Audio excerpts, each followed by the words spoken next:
अस्सलाम वालेकुम नाज़रीन, सिंध टीवी न्यूज़ जे पारां मां आहियां हमारे मेज़बान फयाज़ नाइच। नाज़रीन, तमाम जीअं मूं कल्ह के प्रोग्राम में पाण गुफ्तगू पिया कईसूं त तमामु अहम ॾींहुं पाकिस्तान जी तारीख़ जा अॼोको ॾींहुं इंतिहाई तारीख़ी पाकिस्तान जे क़ौमी असैम्बली जे अंदरि हिकु दफ़ो ॿीहर इंतिहाई जेको आहे ख़ुशि असलूबी सां पाकिस्तान जे नए वज़ीर आज़म जी जेका आहे चूंड थी वई आहे। वज़ीर आज़म शाम जो हलफ़ बि खणी छॾियो आहे। उन हवाले सां जेके अॼु असैम्बली जे फ्लोर ते वज़ीर आज़म जी चूंड खां पोइ जेके तक़रीर थियूं जंहिंमें नए चूंडियल वज़ीर आज़म मियां नवाज़ शरीफ़ साहब, पाकिस्तान पीपल्स पार्टी पार्लियामेंटेरियन जे अॻुवाण मखदूम अमीन फ़हीम साहब, जॾहिं त उनखां पोइ मखदूम जावेद हाशमी PTI जे तरफ़ां ऐं मौलाना फज़लुर रहमान, महमूद ख़ान अचकज़ई ऐं ॿी जेका क़यादत आहे उन जेके तक़रीरूं कयूं उन तक़रीरनि जो मजमूई जेको मैसेज आहे उहो काफ़ी पॉज़िटिव हो, सवाइ मखदूम अमीन फ़हीम साहब जी तक़रीर जे, जंहिं बहरहाल हिकिड़ी काफ़ी तनक़ीदी जेका आहे पंहिंजो तक़रीर कई। हुन जी जेका तक़रीर हुई उन जो को मैसेज जेको आहे उहो को ख़ैर सगाली वारो मैसेज कोन हुयो। हुन में अॻिते पंहिंजो मैसेज पिया ॾिनो, पंहिंजो उनखे मुबारकूं पिया ॾिनई, साॻे वक़्तु एजेंसियुनि खे मुबारकूं पिया ॾिनई ऐं उन सां गॾोगॾु हुन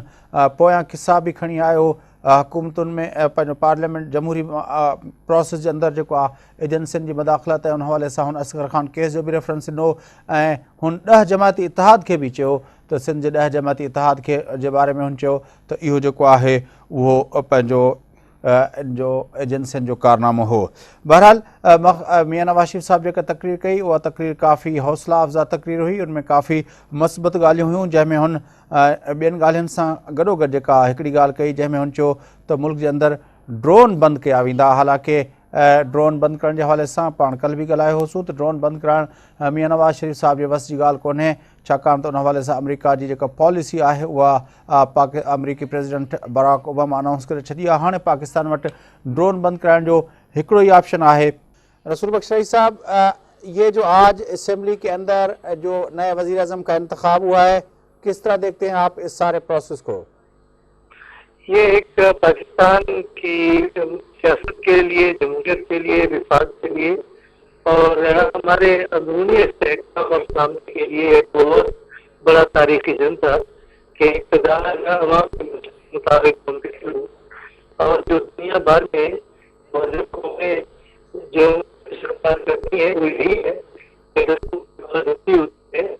और दस्तूर के अंदर जो हुकूमत करने का अवाम को है अवाम से नुमाइंदे चुनती है और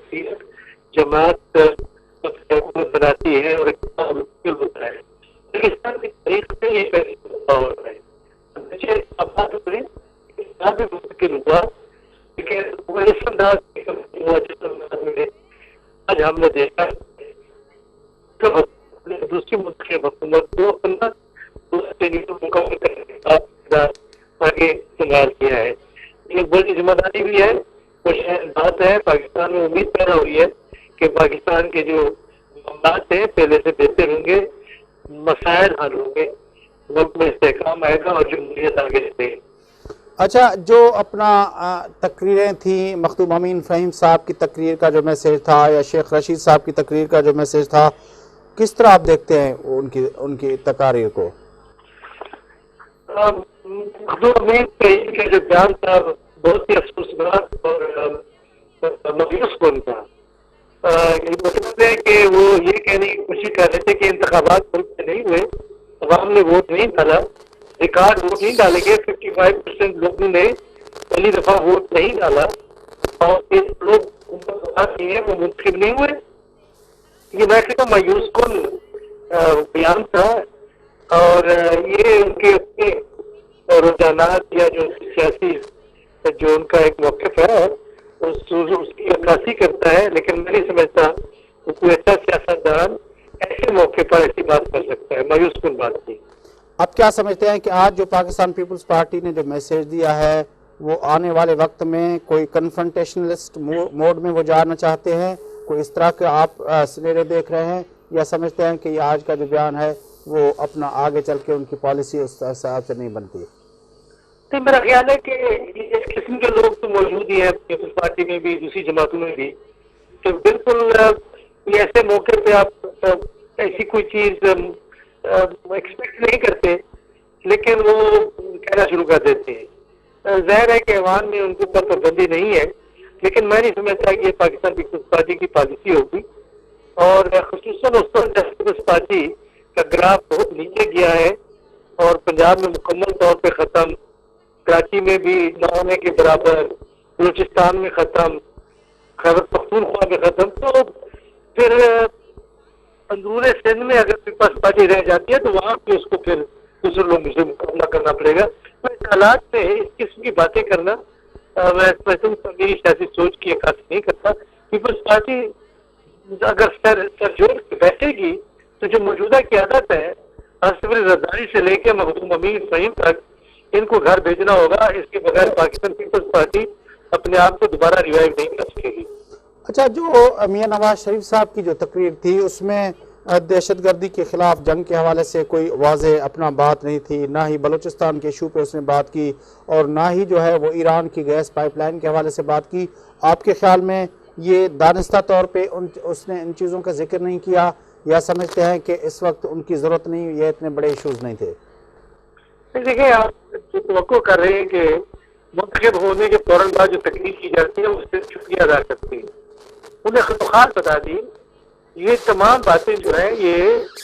جو ان کی پالیسی ہوگی وہ تو منشور میں موجود ہے،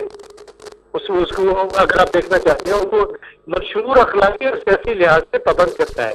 سیاسی جماعت کو کہ اس پر عمل کیا جائے، وہ موجود ہے، اس سے علیحدہ کوئی بات نہیں ہوگی، وہ اپنے منشور پر عمل کریں گے، پاکستان بہتر ہو جائے گا۔ تو آپ کیوں اس بات پہ مصر ہیں؟ میں سپورٹ کرتا ہوں کہ ایران اور پاکستان کی گیس پائپ لائن بننی چاہیے، تو کیا جو ہے آنے والی حکومت ہے کیا اس کے ریٹ کے بارے میں بات نہیں کر سکتی، یا اس کے کسی اور معاملات کے بارے میں بات نہیں کر سکتی؟ کیا ان کا فرض بن گیا ہے؟ تو یہ چیزیں جو ہے ہمیشہ ان کو ایویلویٹ کرنا چاہیے کہ ہمارے لیے نقصان کیا ہے، فائدہ کیا ہے، کیا نقصان زیادہ ہے، فائدہ کم ہے، یہ ساری چیز دیکھنے کے بعد فیصلے کرنے چاہیے۔ بڑی مہربانی رسول بخش رئیس صاحب، آپ نے ہمیں جوائن کیا۔ ناظرین، رسول بخش رئیس صاحب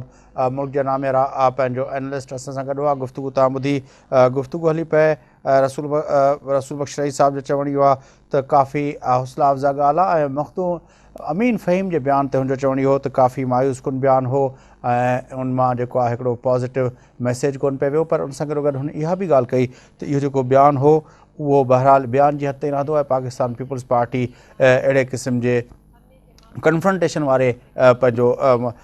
छिकताण वारे जेको माहौल खे जनम न ॾींदी। मूंखे ख़बर न आहे त पंहिंजो रसूल बख्श रईस साहब इहा ॻाल्हि कहिड़े बुनियाद ते चई पए, पर बहरहाल अॼु जेको मखदूम अमीन फ़हीम साहब जॾहिं असेंबली जे अंदरि बयानु ॾेई रहियो त साॻे वक़्तु ताज हैदर जेको आहे पाकिस्तान पीपल्स पार्टी सिंध जो सदर, सिंध जो जनरल सेक्रेटरी हिते मौजूदु हो कराची में, जंहिं ते प्रेस कॉन्फ्रेंस करे इहो मैसेज ॾिनो त बिजली जे हवाले सां त इहो जेको पंजाब ऐं पंहिंजो मियां नवाज़ शरीफ़ साहब खे उन काफ़ी तनक़ीद जो निशानो बनायो। बहरहाल आहिस्ता आहिस्ता पीपल्स पार्टी जेको पंहिंजो मैसेज ॾिए पई, उहो मैसेज जेको आहे उहो कन्फ्रंटेशन वारो आहे, अफ़वाह तफ़हीम वारो न आहे। तोड़े जो पंहिंजो ज़रदारी साहब जो इहो मैसेज हो त शायदि रिकन्सिलेशन जी जेका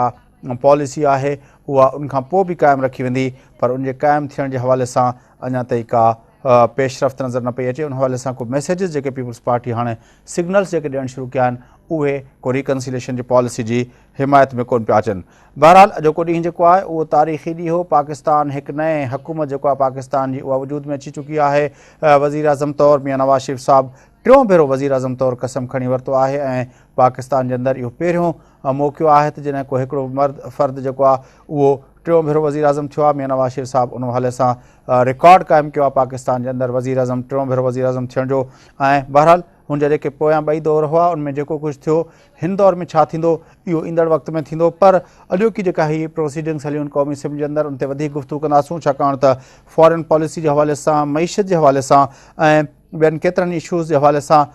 उनजो छा मौक़िफ़ हूंदो ऐं उहो केतिरे हद ताईं जेको आहे उनखे अॻिते वधाए सघंदो, उन ते गुफ़्तगू कयूं था। वक़्फ़े खां पोइ असां सां गॾु रहिजो।